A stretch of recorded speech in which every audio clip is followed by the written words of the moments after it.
So what's up, you guys? I hope everybody's having a good day. This video is going to be just me going over the Tahoe. So I have some parts to show first that aren't installed that I will be installing. And I have a part that's already on the Tahoe from this company that will correlate with all this stuff. But the video is just going to be me talking about the lift, wheels and tires and all that stuff. So without further ado, let's go ahead and get into it. So mine is a 2006 Chevy Tahoe. It's a four-wheel drive. It is not two-wheel drive. It currently is on some 24x10 replica LTZ wheels with a plus 31 offset or a positive 31 offset with 35 by 1250/24 Haida mud champs. They are a mud tire. They're not too loud. They're not too bad. This is the first time I've ever had anything from them. So far, so good. Yes, it is a little dirty. I did go and run it through a mud hole real quick on one of these back roads because it did rain. The wheels are gloss black. These do have the tire pressure sensors in them for the newer trucks. So I think the 18s and up, like my mom's. Hers is a 2021. Yeah, I didn't buy these from Custom Offsets. I bought them from a guy local that sells wheels and tires. So I don't know what brand these are. I couldn't tell you. So you just have to find them on your own. But I believe they are LTZ replica. Chevy never made them in a 24, so you're not going to be able to find a GM genuine 24-inch wheel. The lift is a 6-inch rough country non-torsion drop lift. So the torsion bars, if you look underneath the Tahoe, they don't hang down like most lifts do. The torsion bars are still up in the factory location, as you can see.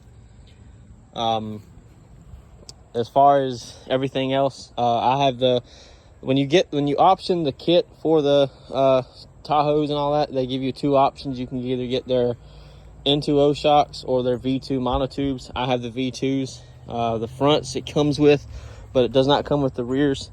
So I have the rears. I ordered them separately. Probably will buy a steering stabilizer and their kicker braces. The kicker braces just keep the whole front subframe of the Tahoe from flexing or causing any damage when you take it off-road or do whatever you want to do with the vehicle.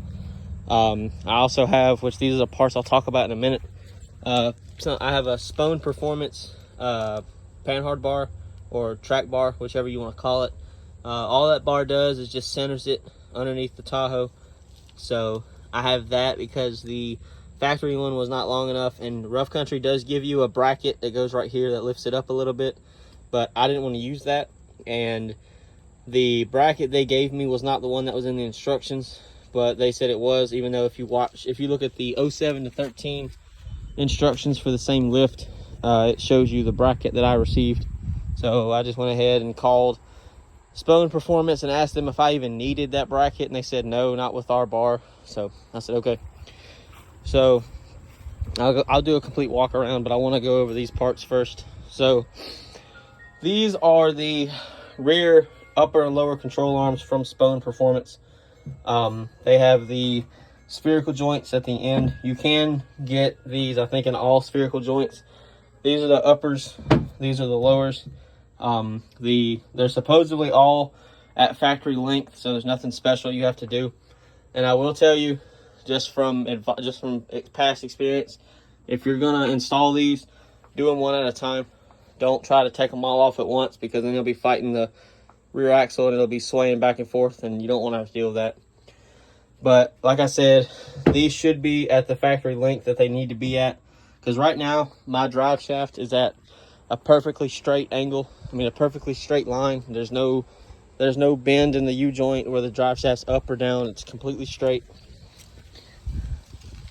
As you can see, it is completely straight, which is good. It's what you want. You don't have to worry about the U-joint binding or anything like that. I just wanted the new upper and lower control arms just because they'll match the Tahoe and they'll match the Panhard bar I got. And plus, this Tahoe's got 240,000 miles on it, so it's about time for the suspension to be redone. But I will go and show you guys what they look like again. The uppers, you can always tell what they are because they're always offset. They're always different from the rear. The rears are just straight. They have grease fittings in them. If you're gonna ever lubricate these, and they tell you in the instructions for these, if you're gonna lubricate the bushings, make sure you use something that has silicone in it. If you use anything other than that, it will damage these and it will start to eat away at these joints. I mean, at these bushings. These are polyurethane bushings, so they don't squeak and they won't rattle. But it's still best to put some like right here on the edges, so that way they don't squeak. They give you this tool for these bushings right here. I mean, these ball ends right here. These are rebuildable. And now I'm not going to name the channel that did a review on these for his truck, and I'm not going to give away what kind of a truck he had, because that'll be kind of me telling who it is.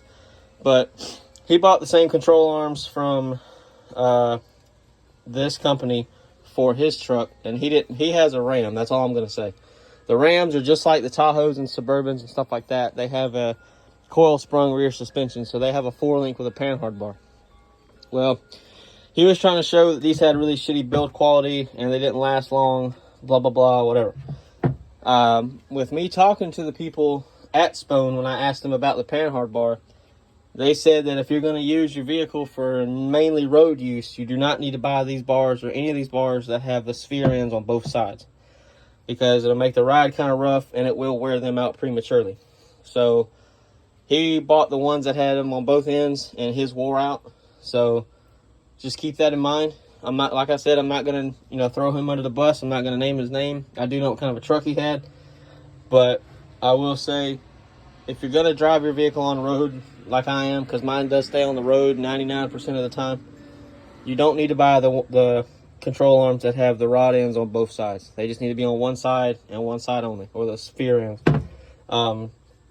These are called Heim Joints, I believe, but I could be wrong. But they make them, I think they make the uppers and lowers with both ends. They're a little bit more pricey. I think when you buy the rod ends, when you buy these as both sides that are the same, as far as with these joints, they go up about $80 or $100 for the set, and they do come in pairs. You can buy, for my Tahoe and the Suburbans and all the big SUVs that use a real cool suspension, you can buy all of the stuff as a kit. So you can buy the upper and lower control arms and the Panhard bar together. That's about $750 to $800, I believe. I bought mine incrementally. I didn't buy it all at one time. But they also give you an angle finder, which I would think with this company they would give you something a little bit nicer than something from Harbor Freight. But I have a feeling they're wanting to keep their overhead pretty good. They want to keep their costs down. So, whatever. But anyway, I forgot to say it, but this is the tool that you use to adjust these, because you can adjust how tight or how loose they are. Just like I said, be very careful. Don't try, if you're going to use your vehicle off-road all the time and it's never going to see road use, then having both ends like this are good. But as far as if you're going to drive it every day, it's a daily driver, don't get both ends like this on both sides, because it's not going to work, and you're going to be complaining when you have to replace them within a few months because they've already worn out. So anyways, as you can get them in either black or red. I obviously got red because my Tahoe is red. I haven't had any issues so far. The only thing that I don't like about my Tahoe in particular is it just drives like shit. It's all over the road. I've had an alignment done. I had to do the toe myself because the dealership can't do it right, apparently, because the steering wheel is not straight, and they obviously didn't want to check that. I'd probably wouldn't hurt for me to get bigger sway bars, just because the Tahoe is taller now and it's still a full-size SUV. Oh, one more thing before I forget. I do have Bora 2-inch wheel spacers on the rear, so that way the front and rear tires are somewhat in parallel with each other. Because for those that don't know, and for those that do know, I'm going to say it anyway. When you lift any of this era SUV, I don't know if it happens with the newer ones, but any of the Tahoes, Silverados, Sierras, any of them, if you lift the front of them, the knuckles always tend to kick the wheels out about 1.5 inches to 2 inches. So you have to buy spacers for the rear to even everything out. But this video has been postponed like 6 or 7 times. I've meant to do it once, and I did do it, but I screwed it up somehow, or I tried to upload it and it wouldn't upload. So anyway, there's nothing else done to the drivetrain. The gears are all the same. I don't have the True Cool 40K transmission cooler, which it probably would help to have it. There's nothing different with anything. I will do just an overview of my Tahoe to all come together, just so if anybody wants anything that I have, you know what brand they are and all that stuff. The front suspension's all brand new. That was something I was going to say also. I don't advise trying to lift a vehicle like this and putting old, worn-out components back on it. The whole front suspension of mine was completely clapped out. Both the wheel bearings were about to fall apart.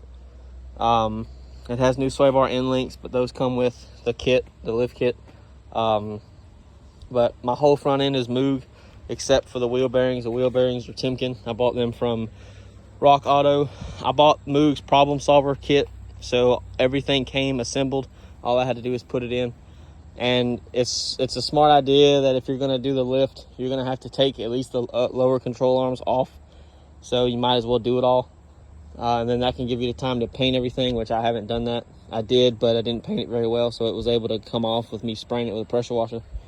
But yeah, so there's a lot of things that I have to talk about in another video. There's a lot of things I've changed, so I will do a full walk around, and I will, the upper and lower control arms in the rear probably will be put on by then, and it will look a lot better than it does now. It's still obviously dirty. I did this earlier, but it's not as dirty as I want it to be. So before any of y'all keyboard warriors want to get upset saying, oh, that ain't dirty, you can still see paint. Well, I also don't want to ruin my vehicles and damage them. So, because this is what I drive every day. This car I don't drive every day, so I need something reliable, and that so far has been reliable. So, and I'm driving it next month, 5 hours away, so it'll be a trip to see how good it is. But anyway, that's the video. I hope you guys enjoyed. I'm not gonna leave part numbers for the upper and lower control arms, because they're pretty easy to find. Spohn is spelled S-P-O-H-N. They had it on one of their control arms. There it is, S-P-O-H-N. So these are the upper and lower control arms, and then I have their Panhard bar. So anyways, I hope you guys enjoyed the video. If you did, I greatly appreciate it. I greatly appreciate you watching it. I'm not going to be the type of YouTuber that asks for y'all to like, subscribe, comment, whatever, because I'm sure y'all hear that enough. So if you want to, you can. If you don't, that's fine too. But there you guys go. I hope you enjoyed. I'll see you guys later.